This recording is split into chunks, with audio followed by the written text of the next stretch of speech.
예, 오늘은 이제 원죄를 얘기를 했으니까요. 이제 모든 사람들 속에 이 원죄와 자범죄가 발생함으로 결국 우리 인격 속에 무슨 일이 벌어졌는가? 여기서는 지금 구원을 아직 안 하고 있죠.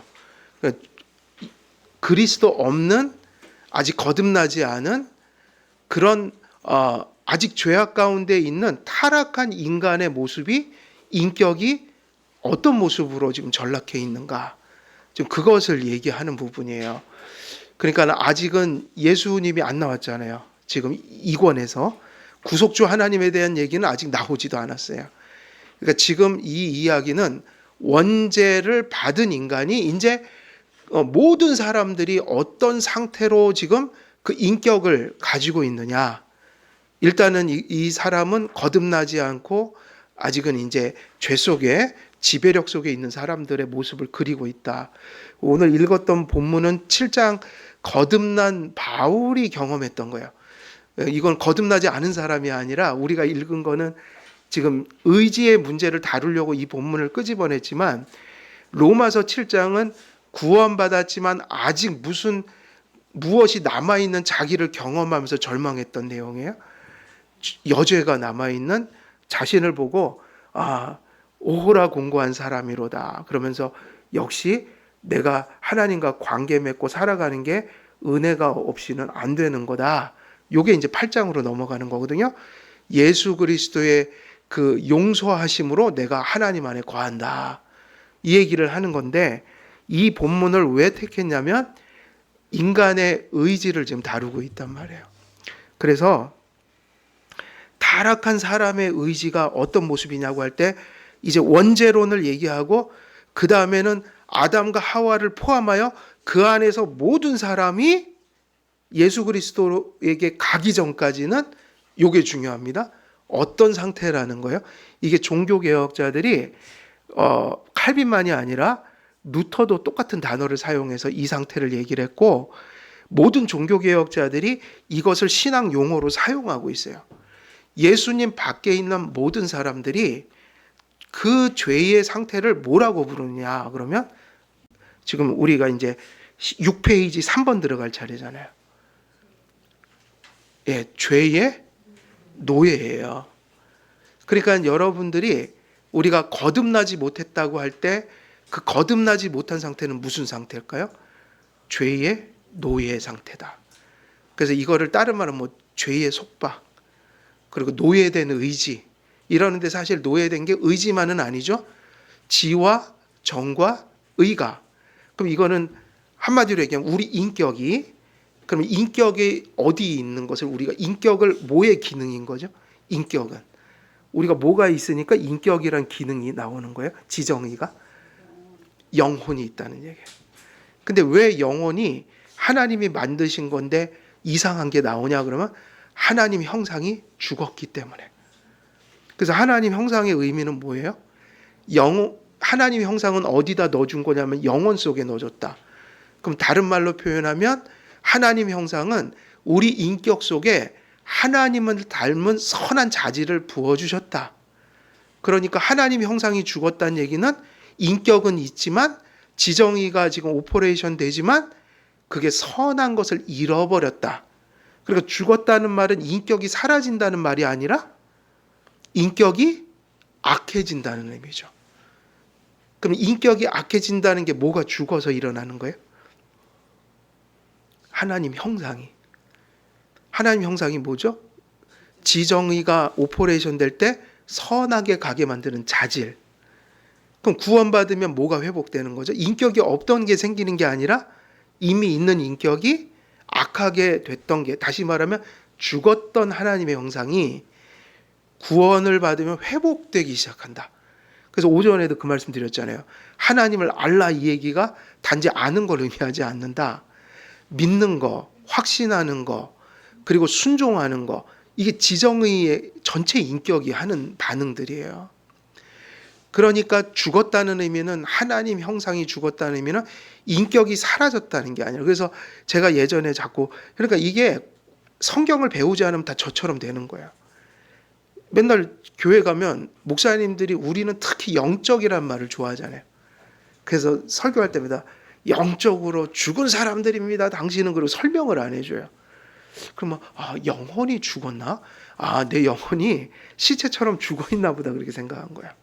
아니죠. 죄를 팔팔하게 짓는 건 뭐가 짓는 거죠?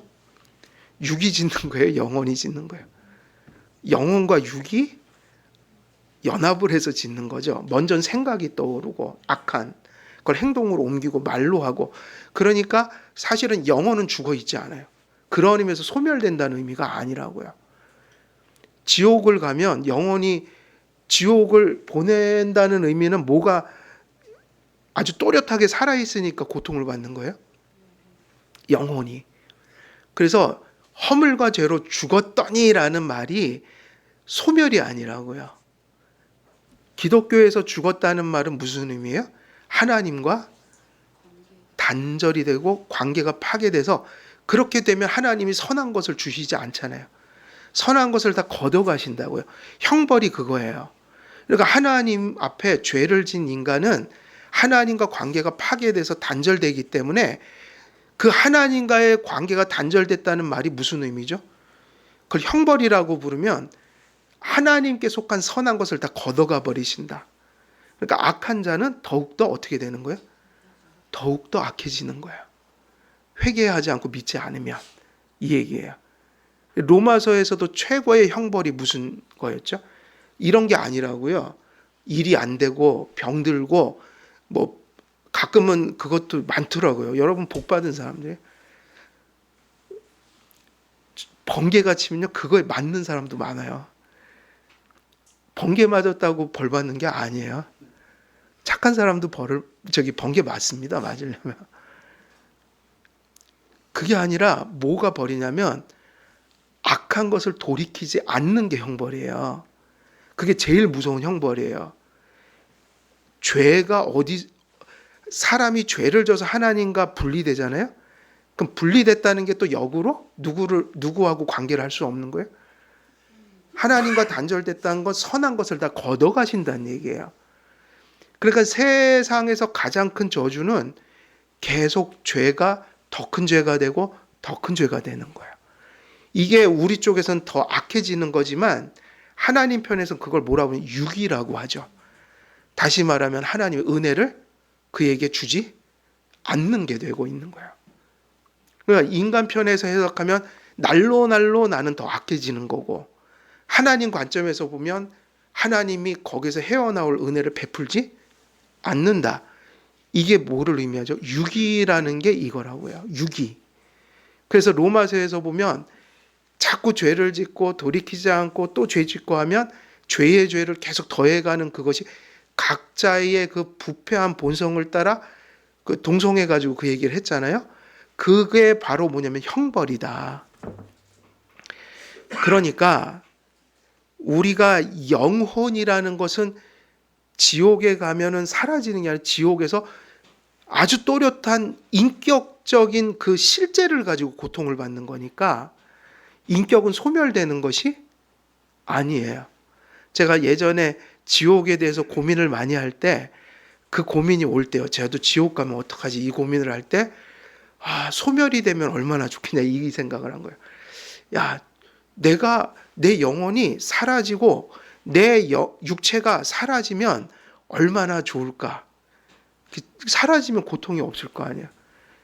그런데 왜 우리가 회개하고 살아야 되냐면, 절대로 영혼은 소멸될 수가 없으니까 영원히 지옥에 가서 고통을 받아야 돼요. 예수를 안 믿으면.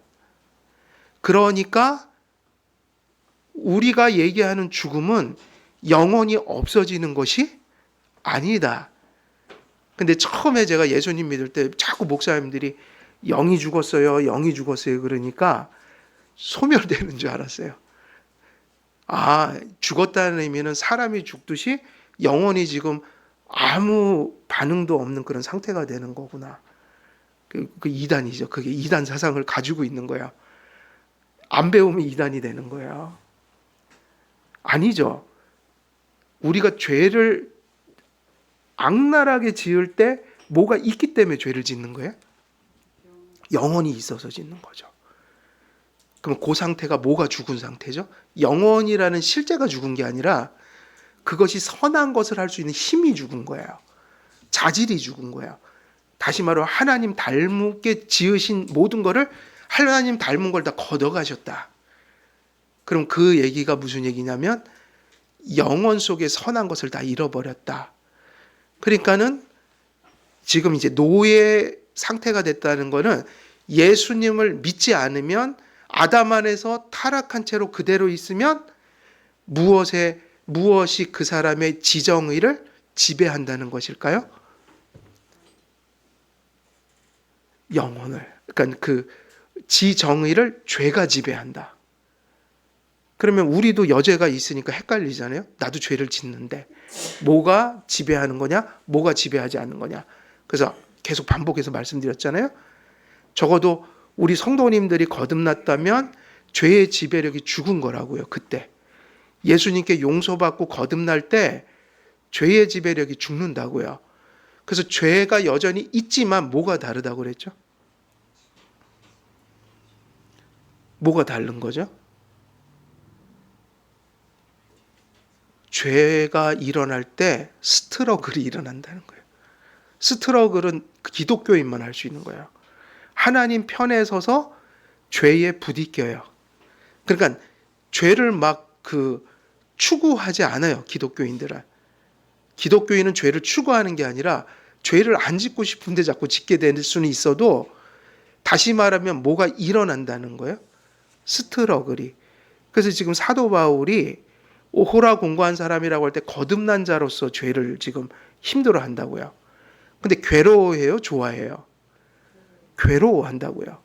물론 세상 사람들도 죄책감이 있지만 그건 아니에요. 왜냐하면 죄책감은 누구 앞에서 가져야 되냐면 그냥 찝찝하다 나 오늘 죄 졌더니 양심이 찔려. 이건 누구도 하는 거예요. 종교인들도 하고 불신자도 다 하고 양심이 없는 사람은 없잖아요. 물론 간혹 가다가 양심에 화인 맞은 사람들이 있어요. 그거는 얘기할 필요가 없어요. 그건 지독하게 짐승처럼 된 거니까 보통은 양심의 가책을 느끼지만 그거는 아니에요. 제가 말씀드리는 이 스트러글은 하나님에 대한 또렷한 의식 때문에 힘들어하는 거예요. 하나님이 살아계신데 내가 이 죄를 졌네? 하나님이 다 보고 계신데 내가 또 이랬네? 하나님은 나를 구원해 주셨는데 은혜를 베풀어 주셨는데 나는 그걸 악으로 갚았네? 이게 괴로운 거예요. 그러니까는 양심의 가책을 받지만 그 양심 속에 누가 또렷이 있는 거예요? 지배력을 잃은 사람들이 스트러글 한다고 할 때, 죄를 질 때 스트러글링이 일어난다. 막 이 투쟁이 일어난다. 그러면 그때의 그 스트러글은 누구 앞에 의식이 있는 거예요? 그래서 오전에 그게 또 중요해요. 하나님을 알라. 그러면 이게 있으면 그 사람은 거듭난 자로서 지금 싸우고 있는 거죠. 죄와. 이 하나님에 대한 의식과 믿음으로 싸우는 것은 기독교인밖에는 못해요. 불교인들도 양심이 바른 사람이 있나요? 없나요? 있어요. 그분들은 실제로 잘못하면 양심의 아픔을 느껴요? 안 느껴요? 느끼죠. 독립운동하다가 내가 고문받아서 어쩔 수 없어갖고 그 동료를 누설하고 이러면 예수님 안 믿어도 힘들어해요? 안 해요? 50 시절에 박정희 시절에 대학생들 데려다 고문하면 누군가를 만들어야 되는 거예요. 엮어놓으려고 아무나 이름 대라. 그 내가 너한테 지금 그 말한 사람 그 사람한테 지시받았다고 얘기해 이렇게 해갖고 고문을 맡겨갖고 얘 할 때까지 두들겨 패는 거예요. 정기 고문하고. 그럼 이제 이 사람은 일부러 그런 것도 아니고 힘들어서 이제 맞습니다. 그 사람 이렇게 한 건데 그러면 이제 그러고 나서 그 사람 평생 어떻게 살아요? 그것 때문에 그 사람 또 와서 고문받고 그러면 이제 그게 평생 양심에 걸리는 거예요. 타의에 의해서 그렇게 돼도. 근데 그게 예수 믿는 사람만 그런 게 아니라 보통 정상적인 도덕성을 가진 사람은 다 아파한다고요. 근데 이 얘기를 하는 게 아니라는 거예요. 누구 때문에 아파야 돼요? 누구 때문에 죄와 부딪혀야 합니까? 누구 때문에 죄와 자꾸 스트러글을 하는 거예요? 투쟁을? 그건 하나님 의식 때문에 그런 거예요. 이것이 발생했을 때 죄의 지배력이 죽을 때 발생하고, 두 번째가 뭐죠? 자주 얘기 드렸는데, 두 번째는 스트러글만 있는 게 아니라 성도기 때문에 하나님이 성령의 은혜를 주셔서 잘할 때도 있어요, 없어요? 있죠. 그러니까 불신자는 못하는 거, 하나님을 사랑해서 무슨 일인가 작은 거라도 하는 거, 이런 것들은 하나님이 은혜를 주셔서 하는 거잖아요. 그러니까 우리가 맨날 죄와 투쟁만 하는 건 아니잖아요. 어쩔 땐 상태가 좋을 때도 있잖아요. 또 실제로 그런 투쟁 속에서도 기독교인이기 때문에 나오는 열매들이 또 있다고요. 그러면 이거는, 이 선한 행위들은, 경건한 어떤 열매들은 죄가 지배하는 사람 속에 있을 수 있나요, 없나요? 있다고요. 아니, 없다고요. 안 믿는 사람은. 믿는 사람만이 이거를 나타낼 수 있어요. 심지어 죄도 짓고 죄와 투쟁하면서 힘겹게 살아가지만 죄의 지배력이 죽은 사람들에게는 반드시 무언가 하나님을 사랑하고 또 그를 경외하기 때문에 삶 속에 나타난 열매가 있어요, 없어요? 있어요, 있어요. 있다고요. 비록 죄를 짓는 순간에도. 근데 그것은 생명에서 나오는 거예요. 그래서 예수님이 천국에서 그 마태복음의 뒤에 보면 그 얘기하잖아요. 인간이 할 수 있는 가장 작은 일을 예를 든 거예요. 그래서 큰 일을 너무 해놓으면, 큰 일을 예를 들면 뭘 미치지 못할 사람이 많잖아요. 그러니까 가장 작은 일을 예를 들었다고요. 지극히 작은 소자에게 너희가 예수님을 사랑하는 마음으로 뭐 한 그릇을 떠주면, 물 한 그릇을 떠주면, 그러면 이게 큰 거예요, 작은 거예요? 여러분들이 이제 생신이 되는데 자녀들이 와갖고 우리 엄마 생신이시네, 물 한 여기 입 싹 닦아버리면 벌써 서운해하죠. 신사임당의 표정이 이래야지 이제 부모님들이 그래도 좀, 그죠? 그 얘기 아니잖아요, 지금. 그래요, 안 그래요? 그러면 안 되죠. 부모님 생신날 뭐 예수님이 또 그 말씀하셨다, 물 한 그릇 드시고 끝냅시다, 이게 아니라 예수님이 기가 막히게 그 말씀을 써놓으셨어요. 가장 작은 거를 들었어요. 물 한 그릇. 사실 이거는 뭐 그렇게 힘들지도 않고, 이거 뭐 물 구하는 거 힘들어요? 저기 정수기에다 떠놓고 또 오면 되지. 컵이 이쁘죠. 그래갖고 이 물 한 그릇 떠주는 아주 작은 것을 가지고 엄청난 얘기를 하셔요. 물 한 그릇 떠준 것 때문에 어디를 들어간다고요? 넌 양이야, 천국 들어가. 근데 그 얘기가 행위 얘기를 한 게 아니라 예수님의 본질은 이거예요.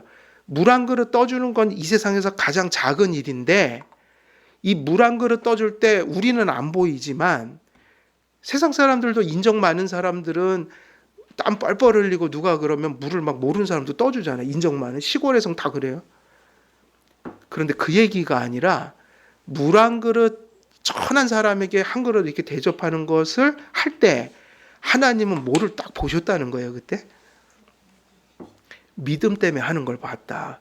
그게 그냥 물 한 그릇 떠준 게 아니라 예수님 믿어서 선해진 마음으로, 믿음의 동기로, 큰 건 아니지만 작은 걸 이렇게 누군가한테 이렇게 물 한 그릇 떠줬다는 거예요.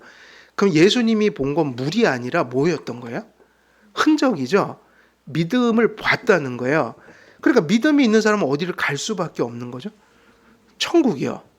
그러니까 결국 믿음 얘기하니까 여러분들 속에 물 한 그릇 주님 때문에 떠주는 이런 일들이, 여러분이 의식하든 못하든 살아가면서 이런 일들이 있다고요. 여러분에게도 믿음 때문에 했던 어떤 행동이 있고 말이 있고 어떤 인내가 있고,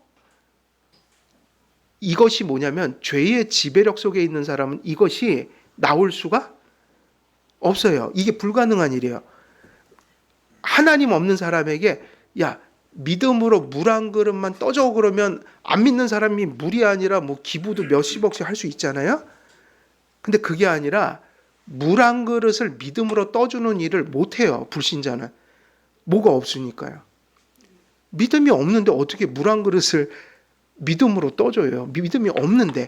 그러니까 이 사람에게 물 한 그릇 떠주는 일은 하나님이 믿음으로 하라고 그럴 때는 이게 불가능한 일이라고요. 이게 물 한 그릇이. 다시 말하면 죄의 지배력 속에 있는 사람에게는 생명에서 나오는 선행이 있을 수가 없다. 다시 말하면 물 한 그릇 믿음으로 떠줄 수 없는 게 불신자들인 거예요. 다시 말하면 이 차원에 있어서는 그 왜 미국의 그 최고 부호들이 뭐 몇백억 기부하고 이러잖아요. 예수님에게 그건 구원과 아무 상관이 없는 행위라고요. 몇백억보다 뭐가 더 중요한 거예요? 믿음으로 소자에게 물 한 그릇 떠준 게 훨씬 예수님은 엄청난 선행이에요. 그러니까 여러분들 속에는 예수님이 주신 거듭난 심령으로 사랑으로 경건으로 이런저런 열매들이 사실은 나온다는 거예요. 이런 것도 다 포함돼요. 안 믿었으면 되지 않았을 사고방식. 고난이 왔을 때 믿으니까 참고 뭐 섭리를 의지하고 믿기 때문에 우리가 힘들지만 또 어떤 선택을 할 때 하나님 보시기에 합당한 선택을 하려고 하고 아무리 우리가 죄와 투쟁하고 죄도 많이 짓지만 또 뒤집어 보면 그런 면도 많은 거예요. 우리가 안 믿으면 도저히 나올 수 없는 행동들. 그게 작아도 괜찮고 커도 괜찮다. 오전에 계속 강조했던 게 살면서 모든 게 선택이다. 그 선택을 우리 욕구와 세상의 조류대로 하지 말고 누가 원하는 방법으로 하라고 그랬죠? 하나님이. 그게 아무나 하는 게 아닙니다. 믿음이 없으면 성경을 통달해도 그런 선택을 하지를 않아요. 실제로는. 그러니 그런 것들이 죄의 지배력에서 벗어난 증거인 거예요. 믿음 때문에 나오는 생명에서 말한 어떤 열매들. 그리고 최악의 경우는 뭐라고 그랬어요? 최악의 경우는 우리가 죄를 안 지을 수 없으니까 죄 지을 때, 이게 최악의 경우잖아요. 죄 지을 때 불신자하고 신자는 같아요? 달라요? 다르죠. 차이는 뭐죠? 믿는 자는 회개하고 안 믿는 자는 절대로 회개하지 않아요. 그래서 교회에서는 회개를 자꾸 요구하는 거예요. 보여라 믿음을. 증거라 이거죠. 외적 표라 이거예요. 그러니까 세 가지 죄의 집에서 벗어난 세 가지 그 근거가 뭐인 거죠? 죄와 투쟁하는 삶. 또 뭐죠? 믿음으로 열매 맺는 게 존재한다. 삶 속에 실제한다. 그러니까 기독교인들은 지금 이 상태에 있죠. 아무리 선한 일을 해도 여전히 죄가 있는 것도 사실이고 아무리 죄를 져도 또 여전히 모두 맺혀가는 거예요. 열매도 없을 수가 없다. 그리고 세 번째는 뭐죠? 최악의 경우 죄를 질 때 죄의 지배력에서 벗어난 사람만이 뭐를 할 수 있냐면 회개를 할 수 있다. 그러니까 죄의 노예라는 상태는 아직 이 상태로 들어가지 못한 상태인 거예요. 철저히 죄의 지배 속에 있는 생명이 없는, 그러니까 투쟁도 회개도 열매도 없는 삶. 이 정도가 되면 이 사람은 거듭나지 않은 거란 말이에요.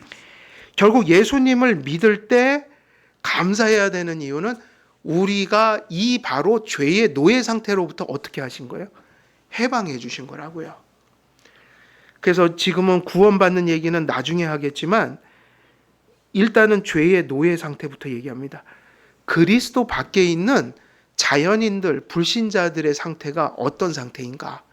그리고 우리가 예수님 믿기 전에 허물과 죄로 죽었다는 의미가 이 상태였다. 지금은 이것으로부터 우리를 구원해 주셨다. 이 얘기를 하는 거죠. 그래서 3번은 제목이 뭐예요? 죄의 노예가 되어 선을 선택할 수 있는 자유를 상실한 인간의 의지. 의지로 얘기하면, 그러니까 의지를 지금 제일 중요하게 여겼어요. 노예 의지, 죄에 속박된 의지. 그러면 인격 전체로 얘기하면 이런 상태인 거죠. 이성은 어떻게 지금 이성도 누구의 노예가 된 거예요? 불신자들은 죄에. 그러니까 진리를 알아들을 수가 없죠. 영적 인식력이 없어요.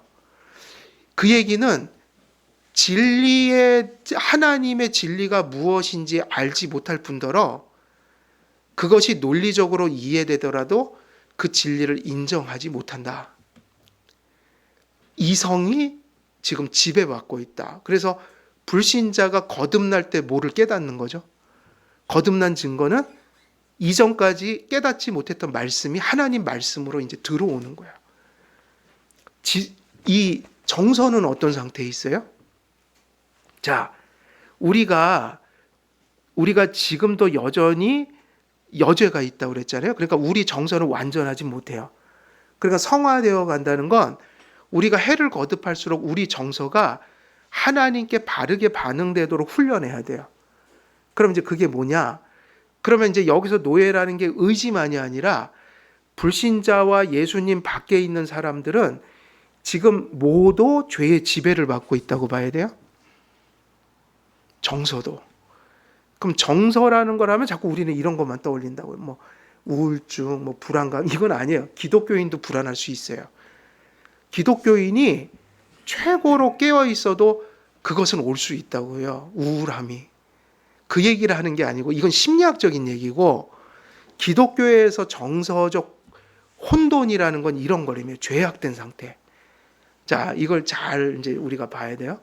그러면은 하나님 앞에 거듭난 정서 혹은 거듭나지 못한 정서의 차이는 뭘까요? 이게 기준이에요. 뭐 우리 정서가 뭐 고독하냐, 불안하냐, 이런 게 얘기를 하는 게 아니라, 살다 보면 그건 있을 수 있는데 이런 거죠. 우울함도 고독함도 또 미래에 대한 염려도, 이런 정서들은 사실 누가 만든 거죠? 심지어는 염려, 아니 이런 거죠. 이렇게 불안감 혹은 공포, 이런 건 누가 만들어 주신 정서예요? 그게 필요해요. 예를 들면 공포가 필요해요, 안 필요해요?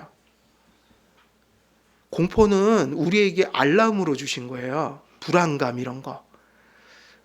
근데 타락했다는 건 뭐냐면, 불안해하지 말아야 될 걸 불안해하고, 불안해야 할 거는 또 지극히 평안해요. 옛날에 예언자 시대에 거짓 선지자들이 왜 욕을 먹었죠? 여러분 나중에 이제 예언서도 설교 언젠간 하겠죠.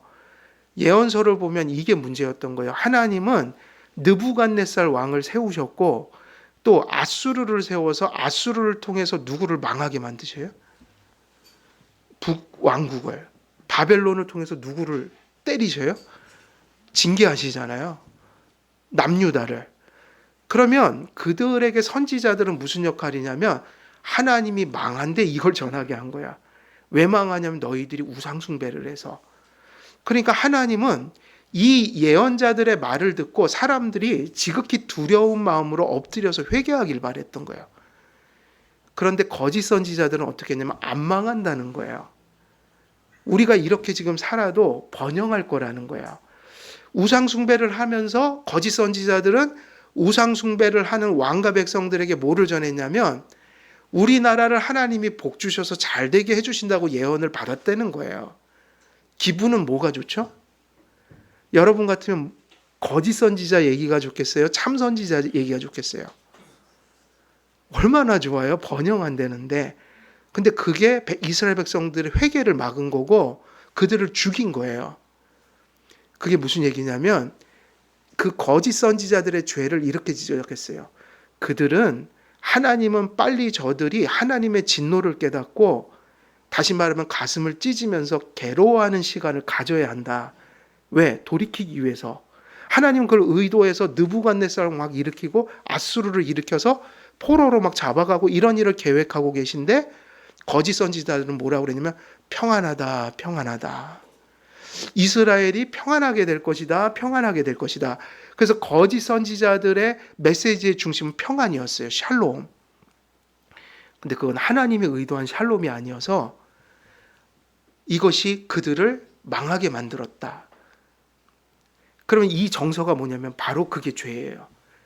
하나님이 두려움과 떨림으로 회개라는 정서는 슬프고 괴롭고 뉘우치고 이런 마음이잖아요. 그래서 뭐 가슴을 찢고 뭐 이런 얘기. 그러면 그때는 하나님 앞에 회개할 때는 그 정서로 반응하기를 하나님 원하시는데 그때 평안하다 평안하다 그러면 누굴 조롱하는 겁니까? 하나님의 메시지를 조롱하는 거예요. 그런데 또 하나님이 지켜주시고 평안하다고 그러는데 자꾸만 내가 불안하다 망하게 됐다 이러면 그것도는 맞는 거예요, 틀리는 거예요? 이스라엘 백성들이 그랬잖아요. 하나님이 애굽에서 건져서 지켜주실 거라고 했는데 이스라엘 백성은 계속 불안해했죠. 그래서 뭐라고까지 얘기했어요? 하나님이 이 광야로 우리를 이렇게 데려와서 죽이려고 이렇게 애굽에서 건졌다. 애굽에서 데려온 이유가 우리를 다 죽이려고 하신 거다.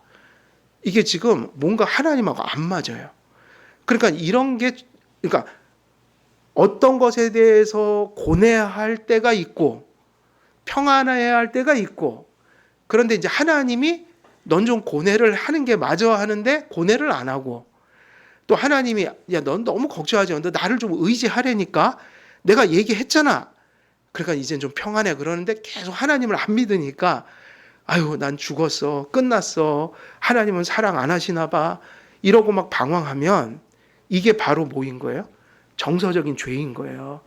그러니까 정서적인 죄가 뭐냐면 정서가 그 죄의 지배를 받을 때 일어나는 현상이 뭐냐면 하나님 앞에서 기뻐해야 할 것을 기뻐하지 않고 또 하나님 앞에서 슬퍼해야 될 것을 슬퍼하지 않고 또 분노도 필요해요. 하나님 앞에서 분노할 것을 분노하지 않고 그러니까 하나님의 마음과 계속 반대된 정서로 나는 반응하는 거야. 예수님이 뭐라 그랬죠? 내가 피리를 불어도 너희는 춤을 추지 않고 내가 곡을 하여도 너희는 울지 않았다. 하나님이 좀 지금 이거는 기뻐해야 될 거야 하면은 또 반대로 청개구리처럼 슬퍼하고 또 하나님께서 지금은 슬퍼할 때다 이러는데 그 사람들은 또 잔치를 벌이고 이게 지금 누구하고 계속 엇박자인 거예요. 그래서 정서가 성화된다는 거는 하나님 앞에 우리 정서가 그분이 요구하시는 그 때에 적합한 모습으로 우리 정서가 그때그때 반응해 가는 것을 의미해요. 그러니까 그걸 한마디로 얘기하면 하나님 앞에 그분의 뜻 안에서 사랑할 것을 사랑하고 미워할 것을 미워하는 마음이 정서 속에 일어나야 한다. 때에 맞게. 근데 이게 반대로 가는 게 뭐죠?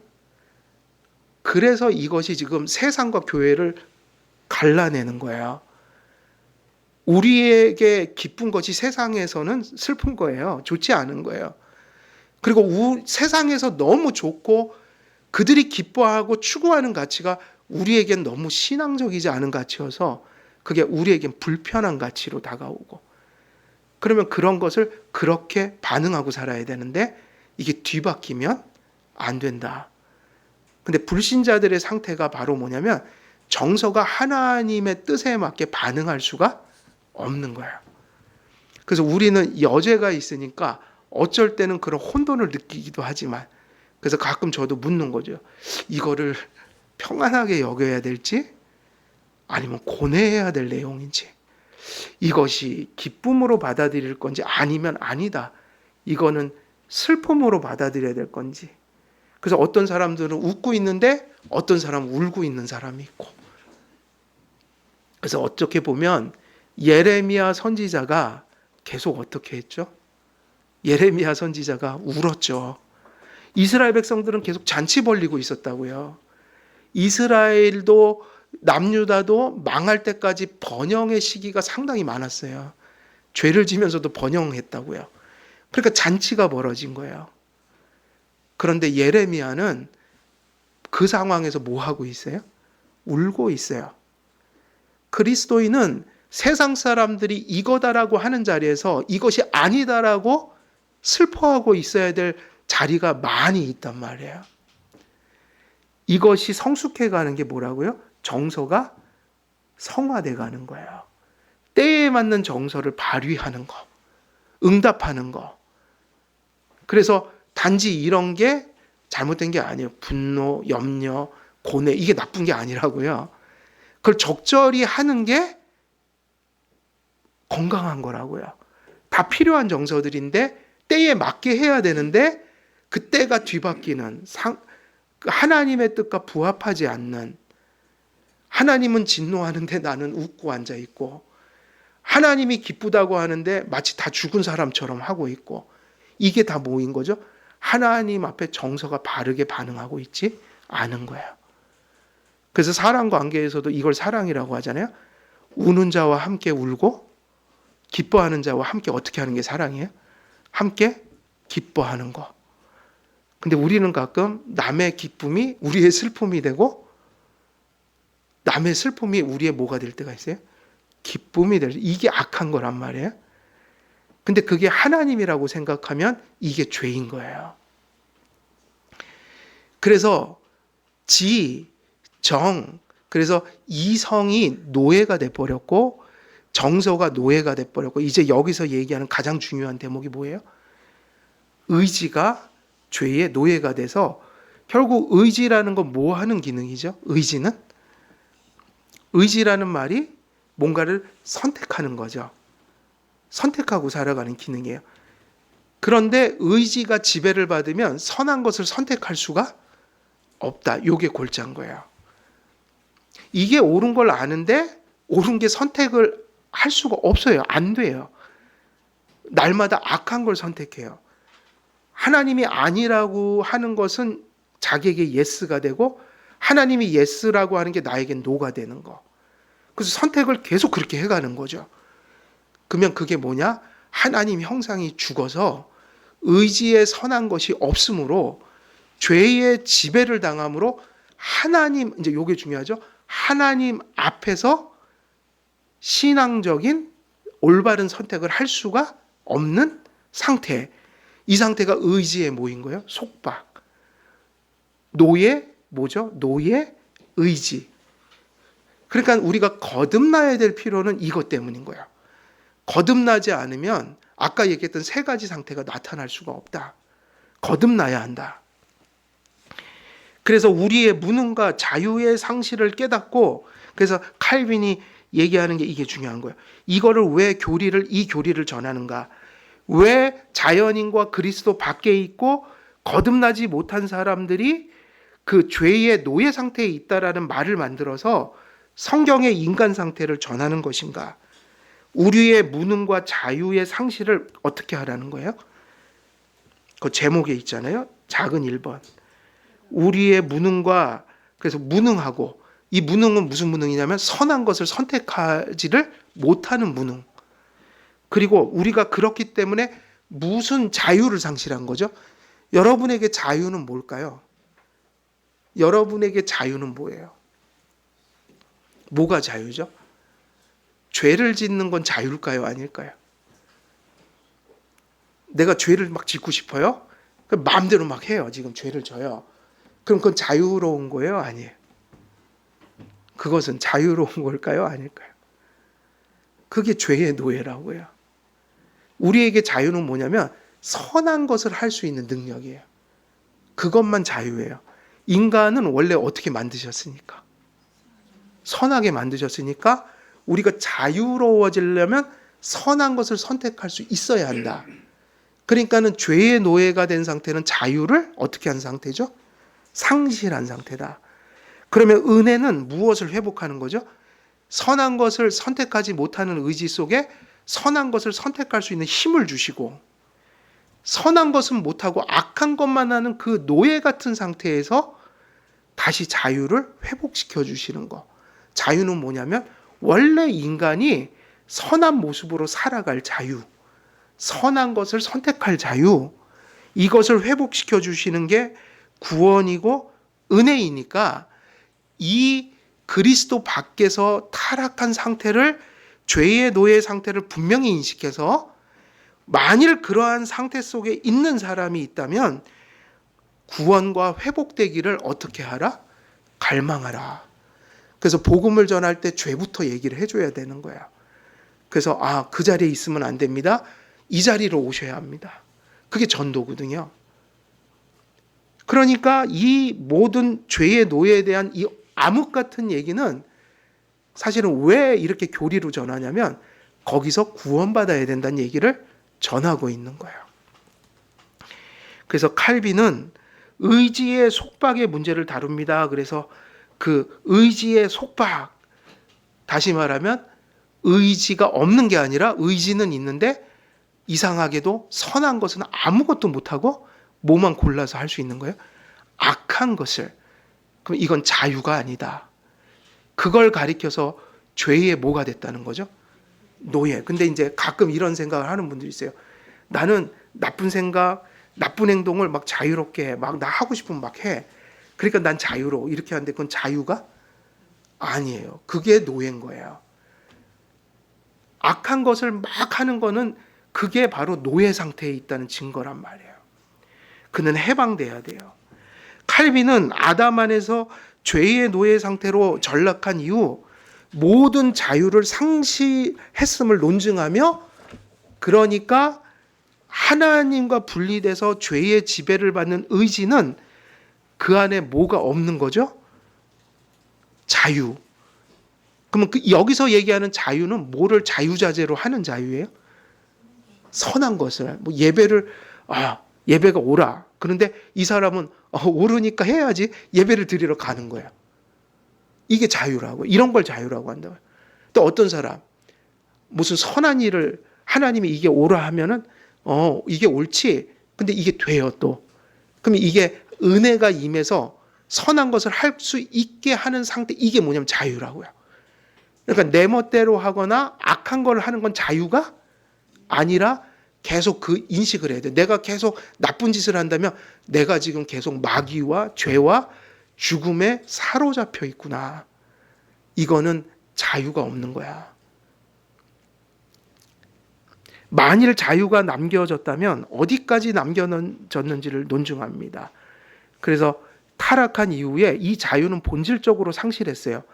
그런데 이제 우리가 헷갈려하는 게 남은 게 좀 있거든요. 그게 바로 도덕성이라는 거예요. 근데 아까 말씀드렸죠? 그 남은 거 가지고는 구원과 상관이 없는 것이 되니까 도덕적인 선함이 세상 사람들에게 나타나지만 그들 역시 하나님 앞에서 선을 행하지 않기 때문에 구원적이고 구속적인 문제에서 보면 그들도 다 죄의 노예이니까 세상에서 의인이라고 하는 사람들도 예수 믿어야지 구원받고 착한 사람도 예수 믿어야지 구원받는 거예요. 요걸 헷갈리면 안 된다는 거죠. 칼빈은 이 주제를 다룰 때 우리가 직면할 수 있는 두 가지 위험도 경계합니다. 그럼 우리가 보통 이 의지의 문제를 다룰 때 이런 위험도 경계해야 한다. 자유를 상실한 인간의 상태를 논하게 될 때 어떤 이들은 이 교리를 자신의 나태를 합리화하는 기회로 삼거나 열의를 추구하는 것을 포기하려 합니다. 죄의 노예가 됐으니까 이걸 이렇게 가져가는 거죠. 아담 안에서 이제 모든 사람이 죄인이 됐네? 그러면 이제 그냥 어쩔 수 없이 그렇게 사는 거 아니야? 이렇게 하면 돼요, 안 돼요? 안 되죠. 그거 자체가 죄란 말이에요, 지금. 어쩔 수 없는 게 죄라고요. 그러니까 이러면 큰일 나요. 지금 요즘에 자꾸 제가 그런 소리를 TV에서도 듣고 세상에서 많이 들어요. 심지어 교회 안에서도 들어요. 무슨 얘기냐면 어쩔 수 없기 때문에 나는 그거를 못 참기 때문에 죄가 아니라는 거야. 근데 그 못 참는 게 뭐인 거예요? 그게 죄라고요. 이걸 깨달아야지 회개를 하는 거예요. 한번 들어보세요. 제가 죄 지을 때도 그거를 잘못했다는 기준을 내가 기독교이니까 알아요, 몰라요? 물론 어쩔 때는 막 우발적으로 나타나기도 꼭 알고 죄를 짓는 거예요. 그런데 죄를 보통 지을 때는 아닌 거 알면서 계속 아니야 하는데 몸은 글로 가고 있는 거예요. 그럼 그것도 역시 제가 어쩔 수 없이 졌다는 얘기를 할 수 있겠죠? 나는 참으려 했는데 어쩔 수 없이 또 그 똑같은 행동을 했어. 근데 그게 죄라고요. 죄라고요, 그게. 그걸 성경에서 죄라고 한다고요. 어쩔 수 없이 하든 의도적으로 하든 그게 어디서 나온 거니까 어쩔 수 없이 한 것도 내 인격이 한 거라고요. 핑계 대면 안 돼요. 그럼 회개를 못해요. 아담 안에서 모든 사람이 전적으로 타락했기 때문에 여기서 보면 죄의 뭐를 받는다는 거예요. 지배. 그러니까 선을 못하죠? 그러면 이런 상태에서 불신자들이 빠져나가는 구멍이고요. 그러면 어쩔 수 없이 죄를 짓는 거네. 그럼 죄가 아니지 그건. 근데 그게 아니라 그게 죄라는 거예요. 죄는 그래서 무서운 거예요. 예수를 붙들지 않으면 죄가 나를 지배하고 내 인격은 어떤 행동을 하냐면 죄가 지배하는 행동을 내가 선택해서 한다고요. 어쩔 수 없이 짓든 내가 재밌어서 짓든 싫으면서 짓든 그 행동은 누구의 선택인 거예요? 나의 선택이고 내 의지 속에서 나오는 거예요. 그런데 우리가 말하는 그 어쩔 수 없는 그게 죄 때문이라고요. 죄는 누구 거죠? 남의 것이 아니라 내 것이에요. 죄는 내가 짓는 거라고요. 그래서 절대로 이런 생각은 위험해요. 그래서 이것을 칼빈이 미리 얘기하는 겁니다. 필연이 돼버렸잖아요, 죄가. 죄의 속박은 아담 안에서 모든 사람이 필연이 돼버렸다. 필연이니까 어쩔 수 없는 거네? 그게 아니라 그러니까 회개하라고 하는 거죠. 그러니까 예수를 믿어야 된다고 강권하는 거예요. 둘째, 사람은 아무리 작은 것이라도 자기의 것으로 만들게 되면 하나님의 영예를 가로채고 무모한 자부심에 빠질 위험성이 있습니다. 이러한 위험성은 우리의 인격이 실제하는 인격인 동시에 우리의 인격이 오로지 하나님의 은총으로만 순기능을 할 수 있다는 인식을 결여할 때 빠져드는 두 극단입니다. 그러면 이 얘기는 이쪽을 경계하는 거예요. 아까는 죄의 속박 상태에 있는 필연성 때문에 내가 죄가 아니라고 하는 말이거나 이제 반대예요. 내가 그것을 극복할 때, 내가 어느 날 갑자기 짓던 죄를 멈출 때, 이럴 때 이게 의지가 지금 나의 의지가 선택하고 의지가 나타내는 게 맞긴 한데 여기서 뭐를 간과하면 이게 누구의 공로가 되는 거예요? 나의 공로. 그러니까 이제 이게 이분적으로 이런 사고가 흘러갑니다. 죄는 하나님의 은총과 하나님 관계가 파괴되면 내 인격이 죄만 지을 수 있는 상태 속에 빠져서 내 인격이 행하는 거니까 죄는 누구 책임이죠? 결론적으로 그건 나의 인격의 행위로 나타나는 거니까 죄에 대한 책임은 누구에게 있어요? 나에게 있고. 근데 어느 날 살다가 예수님도 믿고 회개도 하고 그래서 이전에 없던 선한 게 막 나타나요. 근데 여기서 중요한 건 선한 것은 내 의지가 하는 게 맞지만 하나님의 은혜가 없는 내 의지는 그걸 할 수가 없으니까 모래알 만한 선행이 아까 뭐 그런 거 물 한 그릇을 누구에게 떠주는 선행조차도 믿음으로 한 것이라면 그것은 철저히 누가 내 인격 속에 뭐를 주셔서 한 거예요? 은혜. 은혜가 없으면 나올 수 없던 것이다. 그러므로 죄는 철저히 내 책임으로 돌리고 회개하지만 선행은 누구의 공로로 돌려야 돼요? 하나님 공로. 그래서 악은 내 탓이고요. 선은 주님 탓이에요. 이것이 하나님의 주권과 의지를 바르게 이해하는 거야. 항상 은혜는 죄도 은혜도 어디 속에서 역사해요? 우리의 인격. 그러니까 인격성인 건 맞아요. 우리의 인격으로 믿음도 나타나는 거예요. 죄도 나타나는 거예요. 그러나 믿음은 은혜가 없으면 안 나타나요. 근데 죄는 은혜만 떠나면 내 것으로 죄는 나타나요. 그러면 이게 이제 불신자들 상태에서 얘기한다면 성도들도 똑같죠? 우리가 여죄가 발현될 때는 하나님 앞에 깨어있지 못할 때니까 항상 이제 그건 회개, 성화의 회개를 하고 그러나 우리가 하나님이 은혜를 베풀어서 선행을 할 때는 항상 누구에게 감사를 해야 합니까? 주님이 나와 함께 해주셔서 내가 할 수 있었습니다. 그래서 기독교에서는 이게 맞는 겁니다. 하나님 주권과 인간의 인격을 얘기할 때 인격의 책임성을 철저히 얘기하는 게 우리 개혁주의예요. 그러나 인격에서 선한 것이 나올 때 그 모든 공로를 오직 누구에게만 돌려요? 선한 것은 하나님께만 돌려요. 그래서 이것이 잘 정립이 돼야 우리가 죄가 내 안에 일어날 때 바르게 회개하고 돌이키고 하는 일도 있고, 또 선행을 할 때 뭐에 빠지지 않는 거죠? 공로주의에 빠지지 않고 은혜 속에서 그걸 누려갈 수 있게 된다. 그래서 오늘 이제 여기까지 해야겠네요. 오늘 말씀은 일단은 우리 인격, 특히 의지가 무엇에 지배받는 상태를 얘기한 겁니까? 죄의 노예 상태 속에 있다. 그래서 결론은 바로 이렇기 때문에 인간은 누구나 누구를 믿고 무엇을 받아야 되는 거예요? 예수님 믿고 용서받고 성령을 받아서 은총 속에서 우리 의지가 하나님 형상이 회복된 모습으로 뭔가를 선택하고 가야 한다. 이제 요게 되게 중요한 부분입니다. 그래서 그 의지를 회복해 주시는 은총을 얘기하려면 왜 그 은총이 필요한가를 얘기해야 되니까 노예 의지 상태에 있다는 것을 칼빈이나 개혁주의 또 성경은 가르치고 있는 거죠. 오늘은 여기까지 말씀을 전하고 마치도록 하겠습니다. 제가 기도하고 마치도록 하겠습니다. 은혜로운 아버지 하나님, 허물과 죄로 죽은 상태 속에 우리의 모든 인격은 죄의 지배를 받는다는 사실을 성경과 교의 속에서 배우게 됩니다. 그렇기 때문에 이 인식이 중요하고, 또 이 인식을 우리에게 가르쳐주는 목적은 그 모든 노예 상태 속에서 우리를 해방하며 우리의 인격이 선한 것을 쫓아갈 수 있는 그런 큰 구원과 회복을 주시는 분이 오직 예수님임을 또 전하고자 또 이 죄의 교리를 전하는 줄 믿습니다. 우리들이 죄에 대한 교의와 말씀을 잘 정립함으로 예수님을 더욱더 붙들고 의지하며 살게 하시고, 또 특별히 거듭난 모든 성도들이 깨어 주님께서 회복해 주신 우리의 인격 속에 역사하시는 하나님의 그러한 능력과 또 그것을 통해 나타난 열매를 삶 속에서 누리며 살아갈 수 있도록 하나님 함께해 주옵소서. 감사드리오며 우리 주 예수 그리스도의 이름으로 기도드리옵나이다. 아멘.